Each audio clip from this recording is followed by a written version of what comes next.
हम तो ये उम्मीद से उनको जिताए थे, उनके पीछे मेहनत करे थे, उनके लिए जुस्तजू करे थे कि ये कल विधायक बनेगा और आवाम की खिदमत करेगा। अब वो नाकारा औलाद पैदा हुई तो उसमें क्या तोहमत क्या माँ बाप पे लगेगी? विधानसभा चुनाव जीतने के बाद आप लोग गायब ही हो गए, हैदराबाद की टीम स्पेशली। अब जब पार्टी के अंदर बगावत आई है, फिर आप आके लोगों के बीच जो फ्लड रिलीफ की चीज़ें बांट रहे हैं। लास्ट ईयर आप लोग कहाँ थे? लास्ट ईयर क्यों नहीं आए आप लोग? आप विधायक बन गए थे, जब 5-5 विधायक रख के भी फिर हम वहां से आना। आज ये लोग भाग गए हैं, अगले साल ये क्या करेंगे उस 9th फेल का हाथ पकड़कर, वो भी देखेंगे। कि जो लीडर आपके पार्टी के टिकट पे एक बार चुनाव लड़ गया, पता नहीं उसे क्या नाराज़गी हो जाती है, वो आपसे दूर चले जाते हैं। यहाँ कमरुल हुदा साहब लगभग पार्टी से अलग हो गए हैं, इधर देख लें गुलाम सरवर साहब पार्टी से लगभग अलग हो गए हैं। जो लोग जीते भी वो तो अब अलग हो ही गए। आज उनकी अहमियत इसलिए है क्योंकि वो मजलिस के खिलाफ बोल रहे हैं। अहमियत तुम्हारी जब रहेगी जब तुम्हारे कारनामे गिनाओगे, ना कि दूसरों ने क्या क्या वो उंगली उठाओगे। बस पार्टी से इतना आप लोग डिस्कनेक्ट हो गए कि पार्टी के 4 विधायक जा रहे हैं और आपको कानों कान खबर तक नहीं लगी। नहीं, आप डायरेक्ट जवाब नहीं दे रहे, पैसे की लेन देन हुई या नहीं हुई? नहीं, मैं आपको बोल रहा हूँ ना, मैं कहीं जा रहा हूँ क्या? बैठे हुए हूँ ना। ये बताइए, जो लोग 50-50 लाख की मेडिकल इमदाद लेकर यहाँ पर आके बांटते हैं, वो तुमसे पैसे लेंगे? जो मजलिस इत्तेहादुल मुस्लिमीन 20-20 लाख के वेंटिलेटर्स, ऑक्सीजन कॉन्सेंट्रेटर्स, दवाएं कोविड में आके यहाँ पे बांटती है, वो तुम उनको पैसे दोगे? जो मजलिस इत्तेहादुल मुस्लिमीन इससे पहले के फ्लड्स में और अब फ्लड्स में लाखों रुपए की इमदाद अवाम में बांट रही है, तुम हमको पैसे दोगे?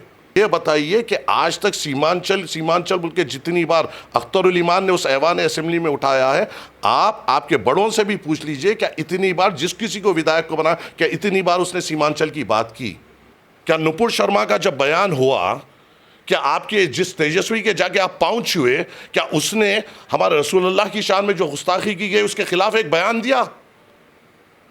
अरे जो हमारे रसूल की शान में जो गुस्ताखी होती उसके खिलाफ बोलने की हिम्मत नहीं रखता, तुम जाके उसके पाँव छू रहे हो और उसके दर के गुलाम बन रहे हो। रुकनुद्दीन साहब रात भर आकर मेरे साथ बैठते थे।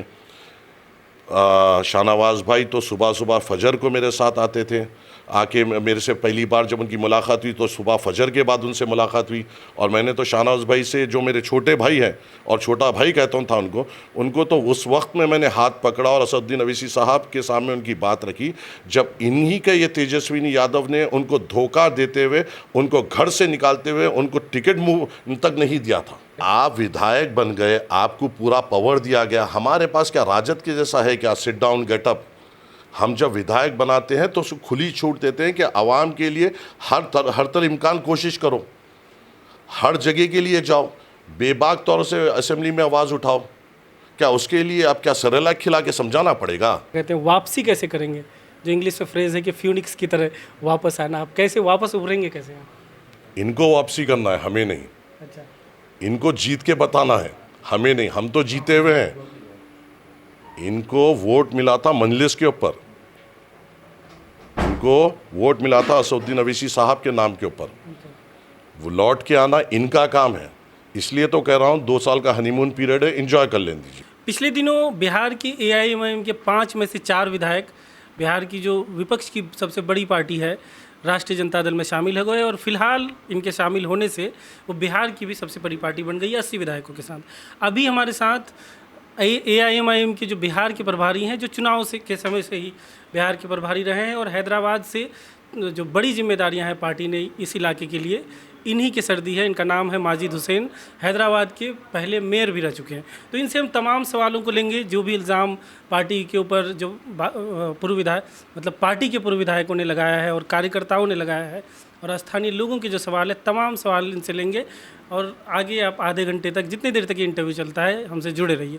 माजिद साहब, पहला सवाल यही है, जो तमाम विधायक से अब तक मेरी बात हुई है, जिनसे ऑन रिकॉर्ड हो पाई है और जिनसे ऑफ रिकॉर्ड हो पाई है, सब लोग यही कहते हैं कि पार्टी को अंदाज़ा था कि पार्टी टूटने वाली है, इसलिए पार्टी ने हैदराबाद लोगों को बुलाया भी था, लेकिन पार्टी ने बिल्कुल भी कोशिश नहीं की कि पार्टी को जोड़ लिया जाए, पार्टी को एक जगह रखा जाए।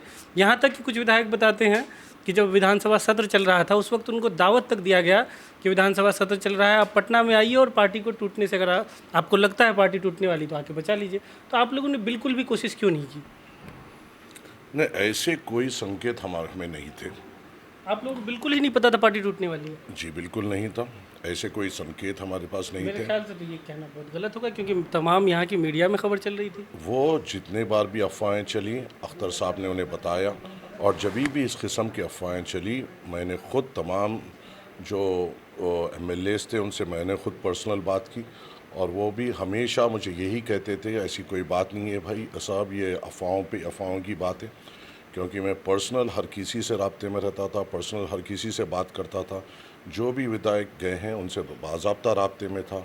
हाल ही में तमाम विधायक, हाँ, इज़ार रज़वी साहब उम्रे को गए थे, असदुद्दीन अवैसी साहब ने उनको हैदराबाद में उनकी एक पर्सनल दावत थी, वहाँ पे बुलाया, वहाँ पे बैठकर बात हुई, सीमांचल के ताल्लुक़ से बात हुई, आगे विधानसभा में किस किस मुद्दों पे, सीमांचल के किस किस मुद्दों को हम उठाएंगे, उस पर सदर मजलिस ने उनको हिदायत दी। आगे जाके किस किस किस्म के तरक्याती काम हम सीमांचल में करेंगे, उस पे असदुद्दीन अवैसी साहब ने बात की। मैं ख़ुद उस मीटिंग में मौजूद था, जहाँ पे एजुकेशन को किस तरीके से हम बेहतर कर सकते हैं, किस तरीके से हम रिप्रेजेंटेशन करना चाहिए, इन मुद्दों पे बात हुई। हॉस्पिटल की मैदान में किन किन चीज़ों पे हम आगे बढ़ सकते हैं, हम क्या क्या कर सकते हैं, और गवर्नमेंट को किस तरीके से सीमांचल के मसाइलों के ऊपर हम रुजू करा सकते हैं, इस पे असदुद्दीन अवैसी साहब ने तमाम विधायकों को मशवरा दिया। मैं ख़ुद उस मीटिंग में मौजूद था, और जो अगर ये कोई कह रहा है तो बड़ा सरासर झूठ कह रहा है। पार्टी टूटने का सवाल ही पैदा कहाँ होता है। नहीं, तो फिर आप लोगों के पास ये इंटेलिजेंस की कमी, या आप लोगों के पास पार्टी से इतना आप लोग डिस्कनेक्ट हो गए कि पार्टी के 4 विधायक जा रहे हैं और आपको कानों कान खबर तक नहीं लगी? देखिए, अगर कोई अंधेरे चूल्हे में अगर खाना पका रहा है तो कैसा मालूम होगा। हमने तो एतबार किया था अपने कलमागो भाइयों पे, हमने तो एतबार किया था अपने लोगों पे, और यहाँ पे असदुद्दीन अवैसी साहब ये बोल के तो नहीं आए थे कि मुझे CM बनना है या मेरे ख़ानदान के कोई अफराद को CM बनना है। असदुद्दीन अवैसी साहब यहाँ पे आए थे सीमांचल की बदहाली को देखकर, और सीमांचल में से अपने कलमागो भाइयों को चुनकर उनको एक मुकाम पर पहुँचाकर, ताकि यहाँ के लोगों की नुमाइंदगी हो। अच्छे लोगों को हमने चुनने की पुरजोर कोशिश की, हम बात किए। इलेक्शन से पहले इनके कुछ अलग बात थी, अलग वादे थे। इलेक्शन के बाद 2 साल के बाद एक अलग बात हुई है। अब जो भी हुआ है वो हुआ है, मगर हमारे हौसले पस्त ज़र्रा बराबर नहीं हुए हैं। हम उसी मजबूती से यहाँ की आवाम की जो खिदमात के हमने वादे करे हैं, चाहे कोई हमारे साथ रहो या ना रहो।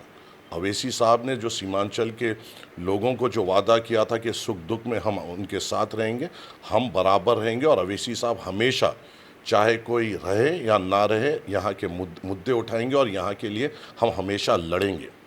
अच्छा, जब विधानसभा चुनाव हुआ उसके बाद महागठबंधन की या राजद की सरकार नहीं बन पाई, तो उसके बाद क्या राजद के लोगों ने आपसे संपर्क किया था कि अगर ज़रूरत पड़ती है तो 5 विधायकों का समर्थन चाहिए होगा? ऐसी कोई बातचीत हुई थी आप लोगों की? पूछिए ना, जिन्होंने हमारी पार्टी को तोड़ा, इनसे पूछिए ना। मुझ जैसे लोगों को लालू जी ने क़ैद में से फ़ोन किया। तेजस्वी यादव जो अब अपने आप को, जो अल्हम्दुलिल्लाह मेरे हिसाब से 9th फेल है, जो बिहार के CM बनने की ख्वाहिश रखते, उन्होंने बात की। असदुद्दीन अवैसी साहब को, मेरा तो जो असदुद्दीन अवैसी साहब को बार बार फ़ोन किया। हमने उनको ये कहा कि फ़िरक़ा परस्त ताकतों को और BJP को हराने के लिए हम बराबर साथ देंगे। हमारे 5 विधायक जैसे हैं, आप 117 का आंकड़ा ला लीजिए, हम आपका साथ देंगे। अब ये 117 का आंकड़ा नहीं ला सके तो सरकार कहाँ से बनेगी? ये लोग ना बना सके। हम तो खुली तौर पे वो वक्त में मैंने खुद ऐलान किया था, इसी होटल के रूम से जब इलेक्शन का अनाउंस हुआ था, जब हमने कहा था कि हम फ़िरक़ा परस्त ताकतों और BJP को शिकस्त देने के लिए हम बराबर, जो जमातें BJP के ख़िलाफ़ है उनके साथ हम जाएंगे। हाल ही में अख्तर ईमान साहब खुद जाके लालू प्रसाद यादव से मिले, जो ऑन रिकॉर्ड है, तेजस्वी यादव से मिले, जो 1 महीना पहले मिले, और उन्होंने कहा कि जो मुद्दे, जो कॉमन मुद्दे हैं, हम आपके साथ हैं, मगर आपको भी सीमांचल की आवाज़ बनना पड़ेगा। आप भी एक बार इख्तिदार में थे, आपने भी कुछ नहीं किया, मगर आपको सीमांचल के मुद्दों पे हमारा साथ देना पड़ेगा। जो कॉमन मुद्दे हम उसका साथ देंगे। स्पीकर का मुद्दा था, अख्तर ईमान साहब तमाम पार्टी के विधायक साथ दिए। जो कॉमन मुद्दे थे उस पे साथ दिए। तो ऐसी क्या ज़रूरत आई इनको? जो लोग मुसलमानों की आवाज़ बन रहे थे, जो लोग एक पिछड़ा हुआ इलाका था उसकी आवाज़ बनने की कोशिश कर रहे थे, उसकी ताकत बनने की कोशिश कर रहे थे, तो इनको ऐसी क्या तकलीफ़ हो गई इन लोगों से जो इनको तोड़ना पड़ा? तोड़े भी तो क्यों तोड़े? अपनी ज़ात के लिए तोड़े, कौम के लिए नहीं तोड़े। तोड़े भी तो क्यों तोड़े? इसलिए तोड़े क्योंकि उनको सीएम बनना है। तोड़े तो इसलिए तोड़े और टूटे इसलिए गए क्योंकि इख्तिदार चाहिए था इनको। कौम को एक मुकाम पे पहुंचाने के लिए, कौम की बात करने के लिए, अपनी बदहाली बताने के लिए कुर्बानियाँ देना पड़ता है। मौके तो बहुत आएंगे मगर उनको खुंदल कर जब आगे बढ़ेंगे, जब कौम की भलाई होगी और अपने कुर्बानियों से कौम की भलाई होगी, ना कि कभी इख्तिदार के वास्ते फ़ौरन कूद जाने से कौम की भलाई नहीं होगी। इल्ज़ामात तो बहुत लगा सकते हैं मगर कौम की बात कब करेंगे? क्या अब तुम कर पाओगे? जो पार्टी के ऑर्गेनाइजेशन की बात होती है तो कई विधायक आपके बता रहे हैं, कल ही पूर्णिया जिले के जो बैसी से विधायक हैं रुकनुद्दीन साहब, वो कहते हैं कि जब से विधानसभा चुनाव हुआ है वहाँ पूर्णिया यूनिट तक नहीं है, पूर्णिया के जिला अध्यक्ष तक नहीं है। तो कमज़ोरी तो आप लोगों की भी रही, आपने पार्टी का ऑर्गेनाइजेशन बनाया ही नहीं जीतने के बाद। किसने कहा ये रुकनुद्दीन साहब कह रहे हैं कि वहाँ तो जिला अध्यक्ष तक नहीं है पूर्णिया में। रुकनुद्दीन साहब ने ये कहा कि पूर्णिया में जिला अध्यक्ष तक नहीं है। जिला अध्यक्ष ने, उनसे कभी पूछ लीजिए कि पार्टी ने पूर्णिया की जिम्मेदारी किसको दी थी। ये अल्लाह का शुक्र है, अल्लाह उनके आंखों पे पर्दा डाल दिया है, वो अपनी नाकामयाबी आपके सामने बोल रहे हैं। पूर्णिया की जिम्मेदारी असदुद्दीन अवैसी साहब ने खुद रुकनुद्दीन साहब को दी थी कि अब ऑर्गेनाइजेशन को मजबूत करें, मगर शायद कोई दूसरे कामों में वो मसरूफ़ थे जो अपनी नाकामयाबी आपके सामने बता रहे हैं। ये पार्टी की नाकामयाबी नहीं है, हमने तो उन पर एतबार किया था ना। अब हमें आपके ज़रिए से पता चल रहा है कि वो ऑर्गेनाइजेशन बनाने में नाकामयाब है। अब देखते हैं विधायकी में भी कितना कामयाब होते हैं। हमारी दुआएं उनके साथ हैं, मगर इंशाअल्लाह ताला आने वाले वक्त में उनको भी पता है कि असदुद्दीन अवैसी साहब की कितनी सभाएं बैसी में हुई थी। उनको भी पता है कि किस तरीके से हैदराबाद के विधायक जाफ़र हुसैन मिराज साहब और यूपी टीम और कई कॉरपोरेटर्स हैदराबाद के उनके बैसी इलाके में डेरा डालकर 20-20 दिन बैठे थे। उनको भी पता है उनके लिए विधायकों ने और ये कॉरपोरेटर्स ने और कई उत्तर प्रदेश की तमाम टीम उनके लिए किस तरीके से गली गली कूचा कूचा जाके हर एक आवाम से मिली। अब तो उनको अकेला लड़ना पड़ेगा, वो टीम तो बराबर मेहनत करेगी और असदुद्दीन अवैसी साहब का नाम और उनकी आवाज़ और उनकी बेबाक नुमाइंदगी जो कौम के लिए, वो हम लेकर वहाँ पहुँचेंगे। तो उनको भी बताना पड़ेगा जो जिस लीडर का हाथ पड़े हुए उन्होंने हमारी कौम के लिए, हमारे परेशानियों के लिए, हमारे जब दुख दर्द के लिए उन्होंने भी क्या किया, ये उनको भी बताना पड़ेगा। बगावत के बाद पर जो एक बात रह गई थी, क्या AIMIM के पास बगावत का पास्ट का एक्सपीरियंस इस तरह का नहीं है? अब जब हम हिस्ट्री देखते हैं तो मजलिस बचाओ तहरीक जो हैदराबाद में बनी थी वो एक बगावत हुआ बहुत बड़ा, उसके बाद पार्टी संभल गई। तो आपके पास क्या बगावत की कोई इतिहास नहीं, इसलिए आप भी बगावत रोकने में फेल हो गए? आपने बगावत का इतिहास भी बोल दिया और कुछ लोगों का नाम भी ले लिया, मगर आपने उनका हाल आज क्या है वो देखा? वही मैं कहा कि उसको पार्टी ने कंट्रोल कर लिया, लेकिन तो इसलिए क्या पार्टी यूज्ड टू नहीं है इस तरह के बगावत? कंट्रोल की बात नहीं है। कई लोग आते हैं, जमात की भी तारीख में कई बड़े लोग आए, गलतियां की, आज कोई पूछने वाला नहीं है।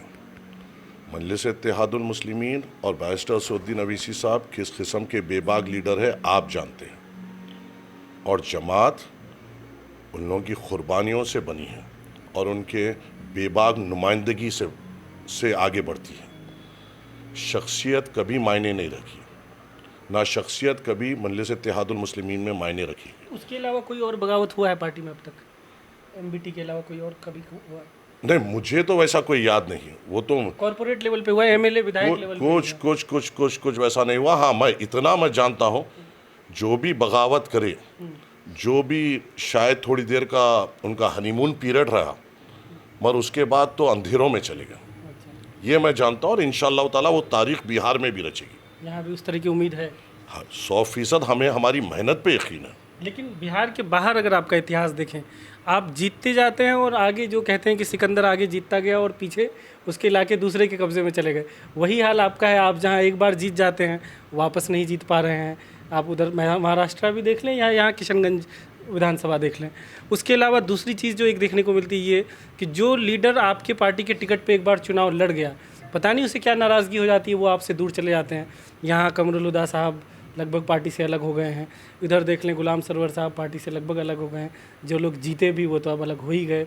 अररिया से भी खबरें आती हैं कि शायद राशिद साहब भी पार्टी से अब अलग हो जाएं। तो क्या ये माजरा है कि जो लोग पार्टी से जीतते हैं, पार्टी से चुनाव लड़ते ही हैं, वो पार्टी से फ्यूचर में खफा हो जाते हैं, या फिर जहां आप जीतते हैं वहां दोबारा नहीं जीत पाते हैं? महाराष्ट्र के बाहर की, सॉरी हैदराबाद के बाहर की बात कह रहा हूँ मैं। देखिए, मजलिस इत्तेहादुल मुस्लिमीन शॉर्टकट नहीं बताती। मजलिस इत्तेहादुल मुस्लिमीन मेरे नज़रिए से एक पॉलिटिकल मूवमेंट है जो असदुद्दीन अवैसी साहब लेके चल रहे हैं, कमज़ोर तबक़ात को जगाने का काम करने की चल रहे हैं।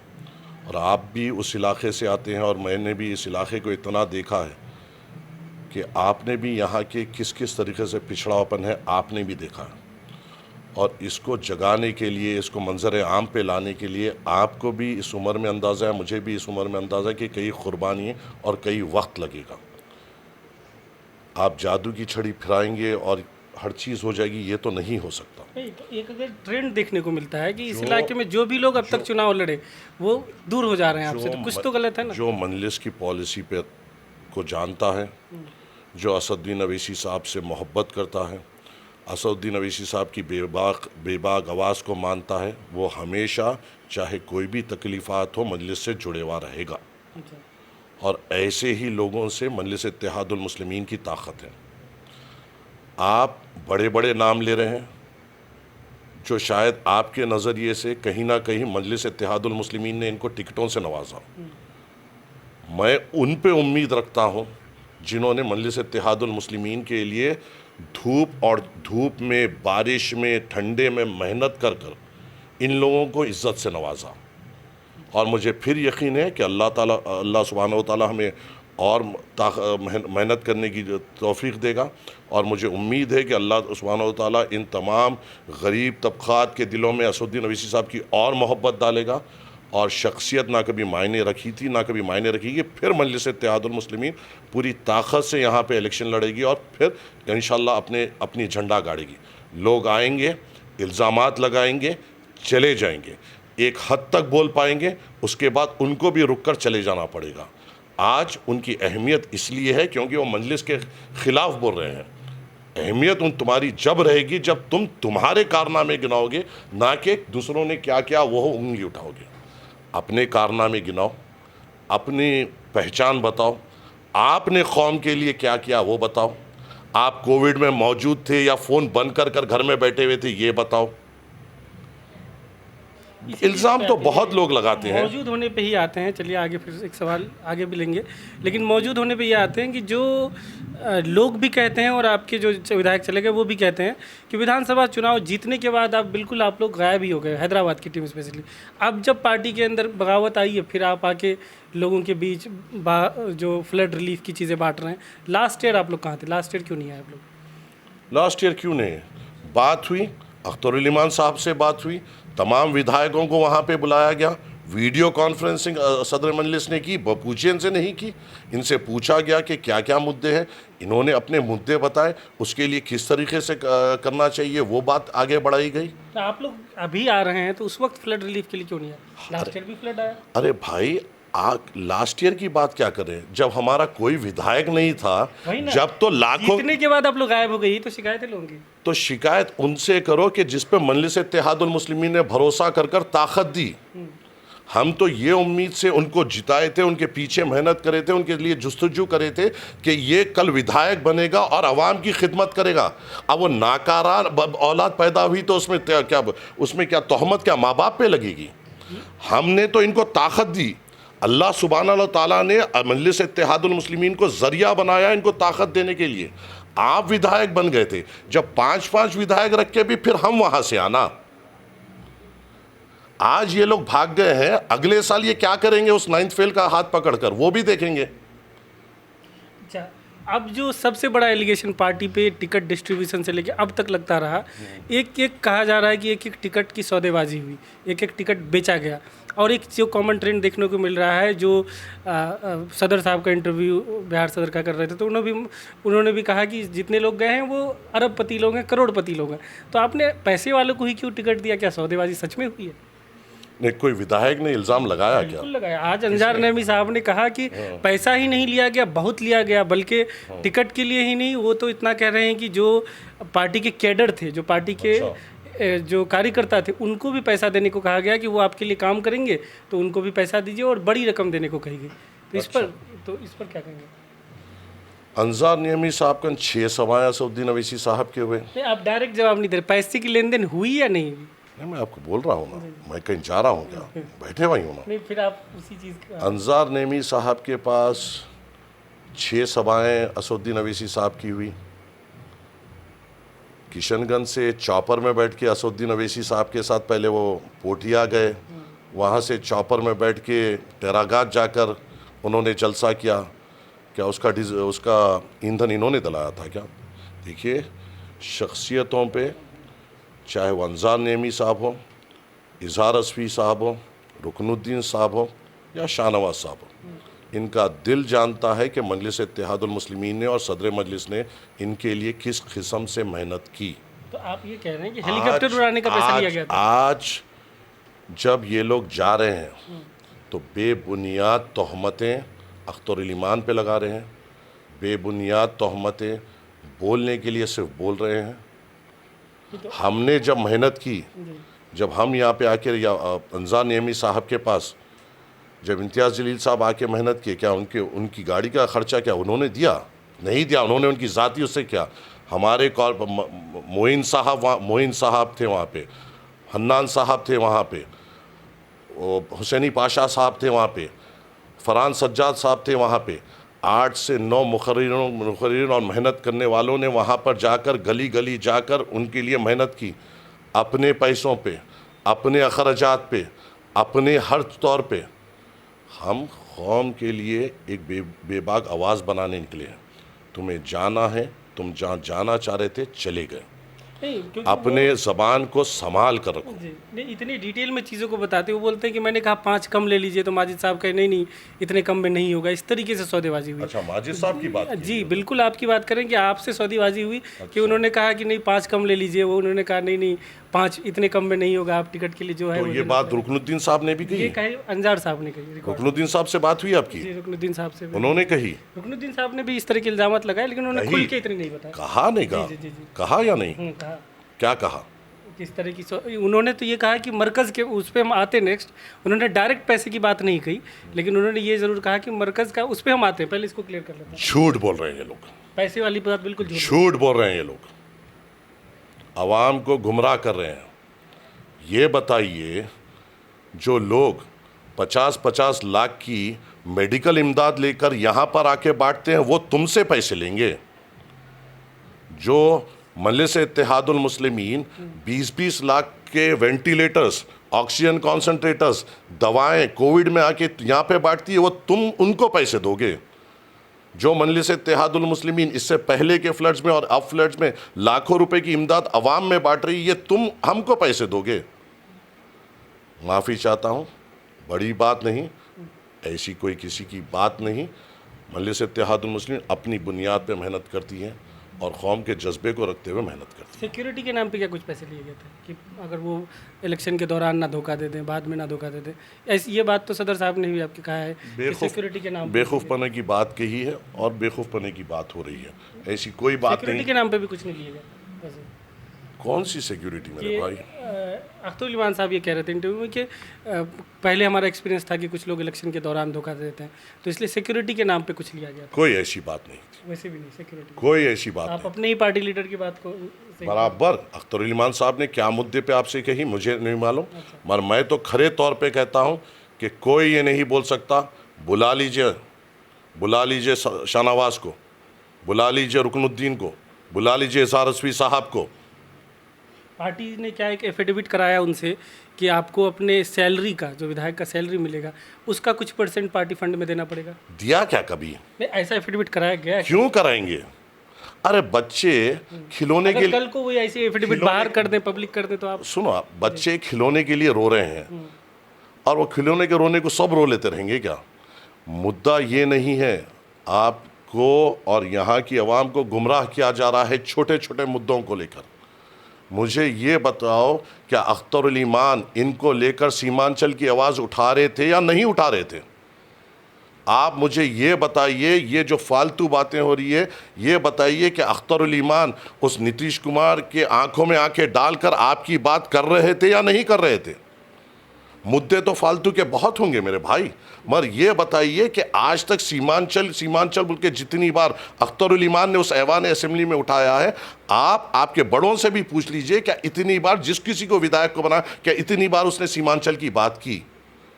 आपको ये बात समझने नहीं आ रही कि सीमांचल की भलाई की आवाज़ जो ताकतवर हो रही थी उसको तोड़ा गया।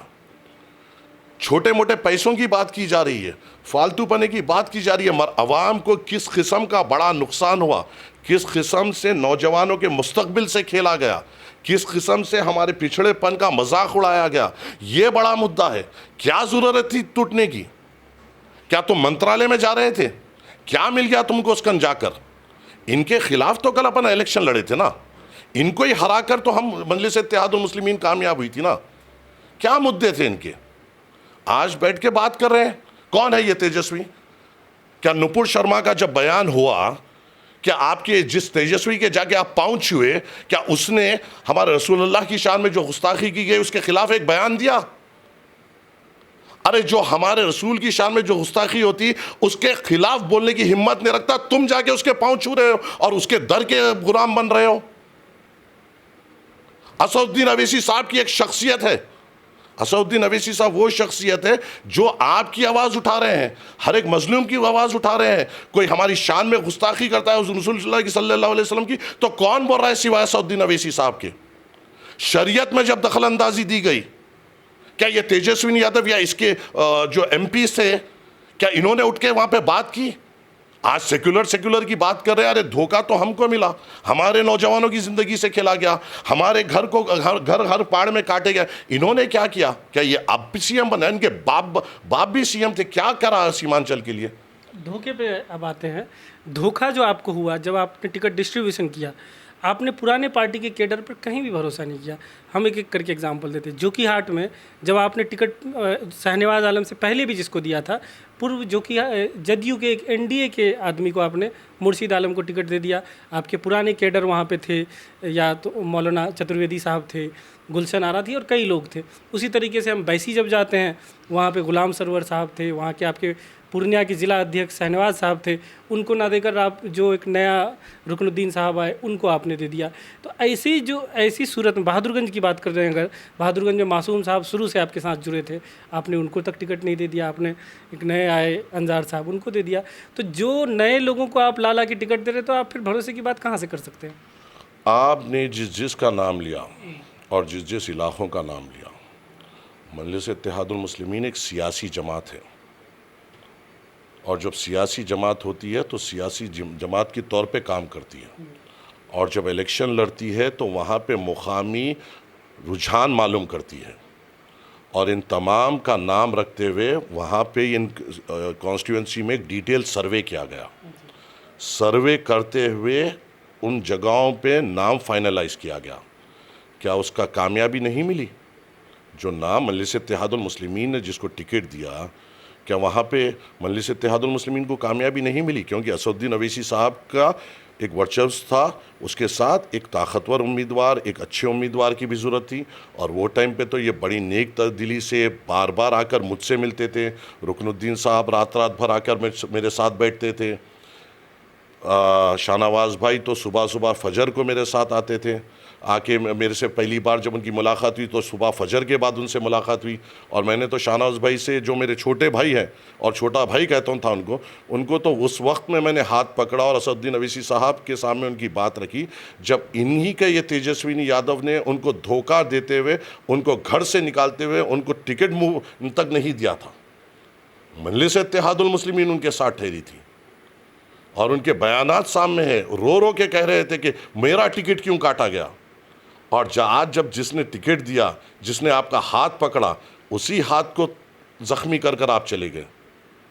नहीं, आप भी क्योंकि पूरा रुकनुद्दीन साहब, देखिए आपने एक सवाल, रुकनुद्दीन साहब बार बार, हम तो नहीं गए थे ना उनके पास, वही आए थे ना, पूरा पूरा एक लश्कर लेके आकर अख्तरुल ईमान साहब के हाथ पर ज्वाइन किए थे ना, हम बुलाए थे उनको, पार्टी में ज्वाइन किए थे, पार्टी के मेंबर थे, और पार्टी के मेंबरों के बीच में से ही चुना गया, एक सर्वे कराया गया, उसमें चुना गया। नहीं, वो तो लास्ट टाइम पे ज्वाइन किए थे। किसी की काबिलियत पे या वो काबिल नहीं, ये काबिल नहीं, ऐसी बात नहीं। रुकनुद्दीन साहब तो कहते हैं आप लोगों ने उनको जाके टिकट दिया। अच्छा, वीडियो है ना, लाइव वीडियो है, और एक केस भी बुक है रुकनुद्दीन साहब पे। हाँ, वही वो कहते हैं, सुनिए, कि उन्होंने टिकट दिया, हम किशनगंज गए, वहाँ केस भी हो गया। ना ना ना, वो तो ज्वाइनिंग के लिए आए थे, जी जी। ज्वाइनिंग के लिए आए थे रुकनुद्दीन साहब। अच्छा, आके ज्वाइनिंग करके हमें बता रहे थे कि हमारे साथ इतने लोग हैं, अब हमारे पे भी नजर करम करिए। हमने नजर करम की, आज नजर करम को जरा आंख बता रहे हैं, 2 साल का हनीमून पीरियड है, एंजॉय करिए। मरकज़ का क्या मामला है रुकनुद्दीन साहब के केस में? वो भी ये चीज़ को मानते हैं कि मरकज़ का जो इन्फ्लुएंस है और ओवैसी साहब के नज़र में जो मरकज़ का रिस्पेक्ट है, उसके वजह से भी उनको टिकट मिला है, और उनके परिवार को पहले भी उस वजह से टिकट मिलता रहा है। नहीं, बेशक, एक बात बोलता हूँ मैं, रुकनुद्दीन साहब आए, हमसे मिले, हमसे बात की, उनके घर के बड़े भी आए, उनको टिकट दिलाने में साबिक़ा जो जेडीयू के जो लोकसभा के कैंडिडेट थे महमूद अशरफ साहब, उनकी बेगम साहिबा भाभी का बड़ा हाथ है, उनके बेटे आमिर का बड़ा हाथ है, उन्होंने भी हमसे उनकी बात की, उनके बड़े भाई जो है उन्होंने भी हमसे बात की, कई लोगों ने उनकी सिफारिश की, और उसके ऊपर हमने सर्वे कराया, सर्वे कराकर उन पर एतबार किया। हाँ, ये बात सरासर बेबुनियाद है कि हमारी ये तकलीफ़ है, हमारे वो तकलीफ़ है, हमें वो तकलीफ़ है। आपको मजलिस इत्तेहादुल मुस्लिमीन ने चुना था, आपको अवाम ने मजलिस इत्तेहादुल मुस्लिमीन के नाम पर आपको वोट डाला था। अब बड़ी बड़ी शख्सियतें की बात कर सकते हैं, 2 साल में इलेक्शन होंगे, इंशाअल्लाह ताला सब मुकाबला सामने रहेगा, जब भी देखेंगे क्या हो सकता है, क्या नहीं हो सकता है। हमारी तालीम और तरबियत बड़ी बात करने की नहीं है, हमारी तालीम और तरबियत सिर्फ मेहनत करने की है, और वो हम करेंगे, और इंशाअल्लाह ताला कामयाबी इंशाअल्लाह हासिल करके रहेंगे। वो ये भी कहते हैं कि पार्टी के विधायक होने के बावजूद ओवैसी साहब तो दूर हो गए, माजिद साहब तक बात करना हमारे लिए मुमकिन नहीं होता था, कई दिन तक कोशिश करते रहते थे, तब वो उनको अगर कभी लगा कि कॉल करना चाहिए और उनको कोई काम पड़ा तो वापस कॉल कर देते थे। कभी अगर हम कॉल करते थे काम के लिए तो माजिद साहब भी कॉल नहीं उठाते थे, ओवैसी साहब तक पहुँचना बहुत ही दूर की बात थी। अरे भाई, आप सीमांचल में पैदा हुए, आप मुकाम पे पैदा हुए, आपको पूरे यहाँ के मसले मालूम, अब क्या आपको टीचर ही की ज़रूरत थी? क्या आप नर्सरी के बच्चे हैं? ऑर्गेनाइजेशन एक बांधा हुआ जो रहता है, तो उसके लिए किसी काम के लिए आपको फ़ोन कर सकते हैं, क्यों नहीं? कौन से काम के लिए? किसी भी काम के लिए। अब एक विधायक जब हमसे बात करेगा, आप ये कह रहे हैं कि विधायक बन गए तो आपसे कांटेक्ट ही ना करें? आप विधायक बन गए, आपको पूरा पावर दिया गया, हमारे पास क्या राजद के जैसा है क्या, सिट डाउन गेट अप? हम जब विधायक बनाते हैं तो खुली छूट देते हैं कि आवाम के लिए हर तरह इम्कान कोशिश करो, हर जगह के लिए जाओ, बेबाक तौर से असेंबली में आवाज़ उठाओ। क्या उसके लिए आप क्या सरेला खिला के समझाना पड़ेगा? नहीं, वो ये भी कहते हैं कि जैसे लोगों की एक उम्मीद जगी थी कि हैदराबाद में इलाज के लिए यहाँ के लोग जाते हैं, गरीब लोग, तो उनकी मदद हो जाएगी, उसके लिए तक फ़ोन नहीं उठाते थे। झूठ बोल रहे हैं ये लोग। आइए कभी आप, इंशाअल्लाह ताला आपको वो फ़हरिस्त भेजता हूँ मैं जिनका इलाज अवैसी हॉस्पिटल और असरा हॉस्पिटल में हुआ है। यहाँ के लोगों का, इधर के लोगों का फ़हरिस्त देता हूँ, क्योंकि हमें करके बताने की आदत नहीं है। मुफ्त में इलाज हुआ है क्या? हमें करके बताने की आदत नहीं है। कल ही एक जनों को आपके सामने पहुंचा दूंगा, जो बिहार के, मैं नाम ले लेना चाहता हूं, जिनकी नीलोफर में उनकी बेटी खून के उल्टियां कर रही थी। कल वो मेरे से राब्ते करें, और मैंने वहाँ पे हमारे जो रेड हिल्स के कॉर्पोरेटर है आरिफ साहब को वहाँ पर भेजा और उनसे गुजारिश की, वो ख़ुद वहाँ पर गए और उनको पूरी मदद की। देखिए, करके बताना हमारी तरबियत में नहीं है। आप विधायक थे, अल्लाह ताला ने आपको भी नवाजा था, हैदराबाद में फ़ोन नहीं उठाए, आप दिल्ली में अपने जेब से पैसे लगाकर इलाज कराना था। अगर उतनी ही कौम की हमदर्दी थी तो, अगर कौम की हमदर्दी थी तो अपने जेब से लगाकर दिल्ली में इलाज कराना था। खुदा ना खास्ता अगर हम फ़ोन नहीं उठाते, बोलते हैं ना वो, या इतनी थी फ़ोन थी, अगर वो आदमी से उतनी मोहब्बत थी तो फ़्लाइट में साथ लेके आ जाना था। अगर उतनी मोहब्बत थी तो आप हाथ पकड़ के, जब हम ऑक्सीजन कॉन्सेंट्रेटर्स लेने आए जब तो शुक्रिया शुक्रिया बोले, जब हम इलेक्शन कैंपेनिंग में थे जब तो मुंडी हिला के शुक्रिया शुक्रिया बोले। बेबुनियाद तोहमतें लगाना बंद करो। एक आम पब्लिक के बीच जो राय है कि जीतने के बाद चलिए विपक्ष में थे, ज़्यादा बड़ा कोई योजना नहीं ला सकते थे, कुछ नहीं कर सकते थे, तो कम से कम हॉस्पिटल और स्कूल तो बना देते हो इस हिसाब में। रुकिए, इंशाअल्लाह ताला इनकी नींद हराम करेंगे। कितना रुकेंगे, मतलब 2 साल यहाँ के लोग आप सब जाइए, यही इनकी एक यही तो हाल ही में असदुद्दीन अवैसी साहब से बात करके आए थे ना, और इनको खुद मालूम है कि असदुद्दीन अवैसी साहब यहाँ पे क्या क्या करने वाले और क्या सोचे थे। इनसे पूछिए एजुकेशन पॉलिसी पे क्या बात हुई, इनसे पूछिए। आप बता दीजिए आप क्या क्या करने जा रही है पार्टी। इंशाअल्लाह ताला धमाके का इंतज़ार करिए। सीमांचल के साथ जो हमने वादा किया है, ये कोई रहने या नहीं रहने से हमें फ़र्क नहीं पड़ता। हम इंशाअल्लाह ताला बराबर आवाम के साथ ठहरेंगे, और अख्तरुल ईमान पुख्ते ईमान वाले हैं, पार्टी उनके साथ है, सदर मजलिस का पूरा एतबार उनके साथ है, हम उनके साथ है। पुख्ते पने से अकेला आदमी इंशाल्लाह उस फिर ऐवान में उठेगा और इन वक्त के फिरौनों की आंखों में आंखें डालकर बात करेगा। लेकिन आज सच्चाई ये भी है कि आज ये लोग नहीं हैं, तभी आप लोग फिर आप यहाँ पे आज आए हैं। शायद ये लोग होते तो आप आज भी नहीं आते हैं। क्या करें, नाखलफ औलाद निकली तो क्या करें। होता है, आपके भी गांव में होता है, माँ बाप पढ़ाते हैं लिखाते हैं कि बेटा आगे जाके काम संभालेगा। यहाँ पे भी तो होंगे नाखलफ औलादें, तो वही समझ लीजिए। मैं किसी पे तहमत तो नहीं लगा रहा हूँ, एक बात कर रहा हूँ बस। एक इलेक्शन के दौरान कुछ वादे भी किए गए जो बिल्कुल प्रैक्टिकली सही भी नहीं थे, जैसे कि कोचा धामन में कई जगह बोल दिया गया कि रेलवे स्टेशन बनाया जाएगा। अभी भी वहाँ के लोग बोलते रहते हैं और ये एक मजाक का वहाँ पे सब्जेक्ट बन गया है। उसी तरीके से ओवैसी साहब ने खुले मजलिस में इस पे हम लोगों ने खबर भी की थी, ये दावा किया था कि कांग्रेस और आरजेडी ने CNRC का खिलाफ किया ही नहीं, जो कि आप भी जानते हैं उन्होंने खिलाफ किया। तो इस तरह की झूठ जो फैलाए गए इलेक्शन के वक्त, इस पर आप क्या कहेंगे? CNRC के बारे में ओवैसी साहब ने उस वक्त सभाओं में कहा था कि CNRC के विरोध में कांग्रेस आरजेडी कहीं भी नहीं दिखी थी, सिर्फ हम थे। तो आप भी जानते हैं कि CNRC का विरोध तो उन्होंने किया था। कांग्रेस आरजेडी हमारे इलाके में किया। कहाँ किया? हमारे इलाके में सभाएं की उन लोगों ने। कहाँ किया? तेजस्वी ने बोला, हाँ, तेजस्वी ने खिलाफ बोला। क्या सभाएं की? कौन सी सभाएं की? तेजस्वी ने भी किशनगंज में सभा की, कांग्रेस के लोगों ने भी सभा की। अरे क्या बात कर रहे हैं। हमने क्योंकि रेगुलर कवर किया है तो हम उस चीज़ को दिखा भी सकते हैं। अरे आप एक बात बोलिए, जो रेलवे स्टेशन की बात हुई, इज़हार असफी साहब, हाजी इज़हार असफी साहब हैं, उनसे पूछिए आके उन्होंने क्या वहाँ पे नुमाइंदगी की और ओवैसी साहब को क्या गुजारिश की कि वहाँ पे पार्लियामेंट में किस मुद्दों पे उठाया जाए। शाहनवाज साहब थे, शाहनवाज साहब ने तस्लीमुद्दीन साहब का हवाला देते हुए बताया कि ये प्रोग्राम जब तस्लीमुद्दीन साहब ने निकाला था, बल्कि पूरा उसका डिटेल रिपोर्ट बना के वो देने वाले थे। एक प्रोजेक्ट है जलालगढ़ वाला जो एग्जैक्टली वो कोचा दामन से होते हुए जाता है, जलालगढ़ गलगलिया, लेकिन वो जहाँ ओवैसी साहब ने कहा है उधर से नहीं जाता है, कोचा दामन से होते हुए जाता है। कोचा दामन का एक इलाका करता है कोचा दामन। ओवैसी साहब ने कोचा दामन की बात की थी, वो तो ऑलरेडी है, उसमें ओवैसी साहब कोचा कहाँ है? वो प्रोजेक्ट तो कहाँ है? इम्प्लीमेंट हो रहा है उसमें, कहाँ है पे? Land acquisition. अरे यार, इसलिए तो बोल रहा हूँ, आप बिल्कुल आप कवर करते हैं, ज़रा मालूमात भी करिए। कम से कम 3 से 4 बजट में सिंगल NP उसमें अलॉट नहीं की जा रही है, मालूम भी कर लीजिए मेरे भाई। देखिए उनकी बात सुनिए और मालूम भी कर लीजिए। बजट अलॉट आज तक नहीं हुआ। इंशाल्लाह ओवैसी साहब से जब बात हुई थी, ये बात उनके सामने इन लोगों ने रखी थी और बहुत सारे बातें रखी थी, जिसको ओवैसी साहब इंशाल्लाह ने वादा किया था कि ये मुद्दे हम पार्लियामेंट में उठाएंगे।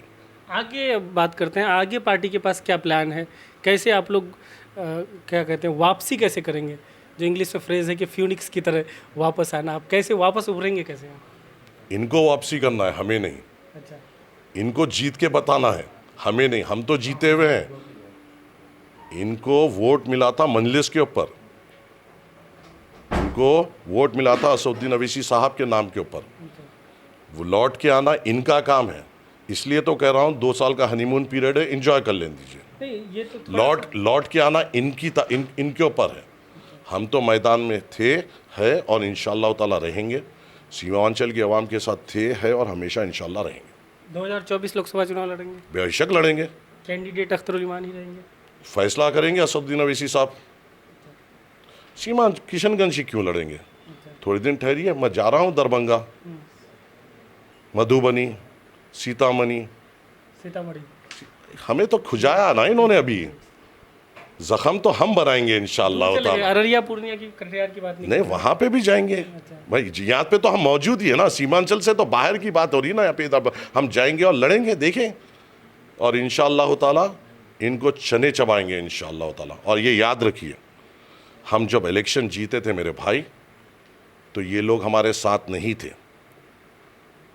हम अपने खुद की मेहनत से और आप लोगों की जुस्तजू से और यहाँ की आवाम की मोहब्बत से हमने इलेक्शन जीता था। ऐसा क्या पड़ गया था जब फ़ोन करके हमें गुजारिश करने वाले आज सिर्फ इख्तिदार की नशे में ऐसे है कि असदुद्दीन अवैसी साहब यहाँ पे इख्तिदार के लिए आए थे, आपको इख्तिदार देने आए थे। वो चाहेगा खुद सीएम बनना, वो चाहेगा उसका परिवार मजबूत रहना, क्या हम यहाँ पे अपने परिवार को मजबूत करने आए? जो विधायक चले गए हैं वो अब ये कह रहे हैं, खास के रुकनुद्दीन साहब इसमें ज़्यादा कह रहे हैं कि उन लोगों को लगातार जो एआईएमआईएम के समर्थक हैं उन वो फ़ोन करके परेशान कर रहे हैं, धमकियां दे रहे हैं, अननोन नंबर से धमकियां आ रही हैं। बल्कि रुकनुद्दीन साहब ने बात प्रेस कॉन्फ्रेंस करके कहा है कि उनको कुछ होता है तो उसके लिए जिम्मेदार अख्तर उल ईमान होंगे। इस पर क्या कहेंगे? हम उनकी सेहत के लिए दुआ करेंगे, बस इतना ही। एक मुसलमान एक उनकी सेहत के लिए दुआ से अलावा और क्या करें? पॉलिटिकल डिफरेंसेस है तो आप अपने कैडर को बोल नहीं सकते हैं कि वो अलग हो गए हैं तो ठीक है। अभी तो पॉलिटिकल डिफरेंस साहब ने आपको कहा कि हमारा संगठन ही नहीं है, फिर ये कौन से संगठन से डर रहे हैं? इससे ये बात आई, वो ये कह रहे हैं कि यूपी से एआईएमआईएम के समर्थक, उन्होंने तो इतना तक कहा कि यूपी के वो लोग जिन्होंने ओवैसी साहब को एक भी सीट नहीं दिया वो हमें बताएंगे कि हमें क्या करना है। बावले हो गए रुकनुद्दीन साहब, बावले हो गए। ठंडा पानी पिलाइए, सादात हैं, जाइए वली अल्लाह की ज़ियारत करिए, दिमाग को सुकून मिलेगा। गुनाहें हो सकता है जिनसे मिल के आए हैं वहाँ से कुछ इसके तो सादात को जब कोई गलत आदमी से मिलता है तो कुछ वसवसे आते हैं, चाहे जो घर से मिल के आए हैं उनसे वसवसे आ रहे हैं, जाइए कोई वली अल्लाह की सोबत में बैठे वसवसे उतरेंगे इंशाअल्लाह ताला। उनको रुकनुद्दीन साहब, हाँ, वसवसे जिन लोगों से मिल के आए हैं वहाँ से वसवसे लेके आए। सैयद को थोड़े चीज़ ऐसे दिख जाती है तो सैयद है ना वो, तो वो वसवसे लेके आए हैं वहाँ से, और वो आने आते कोई गिर भी गए हैं और पाँव की हड्डी भी टूट गई है, तो शायद वो सैयद के घर को जाने का असर है। नहीं, लेकिन सोशल मीडिया पे थोड़ी एक्टिविटी पे आप नज़र डालें तो इन विधायकों के खिलाफ लगातार उल्टी सीधी चीज़ें लिखी जा रही है, इस पर क्या पार्टी कंट्रोल करेगी? क्या पार्टी के वर्कर्स लिख रहे हैं? वो तो आप बताएंगे, आपके वर्कर्स हैं। क्या लिख रहे हैं? तमाम चीज़ें, मतलब अलग अलग तरह की चीज़ें, जैसे धमकी भरी की चीज़ें भी क्या लिख रहे हैं? आप कमेंट खुद देखते होंगे। नहीं, मैंने देखता सोशल। जैसे इनको कहा जा रहा है कि इनको गद्दार कहा रहा है, दोगला कहा जा रहा है। आप क्यों कह रहे हैं गद्दार यार? आप भी बोल दे रहे हैं कमेंट में कह रहे हैं। नहीं नहीं, गलत बात। आप तो मत बोलिए गद्दार उनको, ना ना ना ना, आपके लोग कमेंट ना ना ना, मत बोलिए गद्दार उनको। अपने भाई हैं, भटक गए, गद्दार मत बोलिए उनको। गलत भी है क्या? आप अपने समर्थकों से कह रहे हैं कि नहीं बोले? मैं अपने मजलिस के चाहने वालों से ये कह रहा हूँ, जो जाने वाले थे चले गए। मजलिस इत्तेहादुल मुस्लिमीन के तमाम लोगों से कह रहा हूँ कि अपने हौसले बुलंद रखें, ताकतवर रहें, बड़ी जंग लड़ना है और इंशाल्लाह हम कामयाब होंगे। अल्लाह की रस्सी को मजबूती से थामिए और हम इंशाल्लाह फिर कामयाब। ये लोग ये लॉजिक देते हैं, आखिरी सवाल है कि अगर आप हमें गद्दार कह रहे हैं और कौम के गद्दार कह रहे हैं तो अख्तर उल ईमान साहब भी आरजेडी से जदयू से होते हुए एमआईएम तक पहुँचे हैं, तो फिर वो भी हमारी इसमें लाइन में खड़े हो जाते हैं। तो ऐसे जनों का भीख मांगने क्यों आए थे टिकट की? जीतने से पहले इनके नहीं आए थे ना भीख मांगने टिकट की। आज कैसा गद्दार हो गया वो? जब टिकट होना था तो अख्तर उल ईमान के अतराफ फिर रहे थे ना ये लोग। क्या गिरगुट है? वक्त वक्त पे कलर बदलते हैं, सोचना आपको है। अस्सलाम वालेकुम। बहुत बहुत शुक्रिया। ये थे हमारे साथ माजिद हुसैन साहब, बिहार प्रभारी, एआईएमआईएम के बिहार प्रभारी। काफ़ी लंबा इंटरव्यू हो गया और हम उम्मीद करते हैं कि आप लास्ट तक इस इंटरव्यू को देखेंगे।